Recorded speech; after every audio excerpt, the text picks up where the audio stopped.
соати тахминан 1 шаби 26 ба 27 март дар ноҳияи Вахш вилояти Хатлон дар ҷануби Тоҷикистон домоду арӯз якҷо даст ба худкушӣ заданд. Бино ба иттилои манбаи сомонаи пресс-тиҷӣ, ин ҷавонон ҳанӯз 3-4 рӯз пеш тахминан 25 марти соли равон бо ҳам издивоҷ карда буданд. Як манбаъ бо шарти зикр накардани номаш ба пресс-тиҷӣ гуфтааст, ки ҷавонон дар деҳаи яккатути ҷамоати деҳоти Тоҷикоботи ноҳияи Вахш даст ба худкушӣ заданд. ҳанӯз сабаби даст ба худкушӣ задани домоду арӯз барои мо маълум нест. аз мақомоти маҳаллии ноҳияи Вахш хабари даст ба худкушӣ задани домоду арӯзро тасдиқ карданд. аз ҷавонони худкушикарда Шарифбек Зиёев, сокини ноҳияи Вахш ва Гулҳаваз Шоева, сокини ноҳияи Кушониён ном бурда шуд. гуфта мешавад, ки онҳо шаби 26 ба 27 марти соли равон тахминан соатҳои 1 шабона дар манзили истиқоматии домод дар Оғилхона худро ба дор овехтаанд. тафсилоти дигари ин ҳодиса ҳанӯз дастрас нест.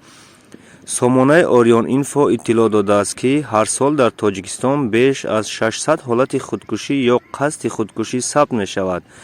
беш аз нисфи онҳоеро, ки ба ҷони худ қасд мекунанд, занону духтарон ташкил медиҳанд. муноқишаҳои оилавӣ, камбудиҳои рӯзгор, афсурдагӣ, ноумедӣ ва хушунат дар оила аз сабабҳои умдаи худкушӣ занону духтарони тоҷик ном бурда мешавад.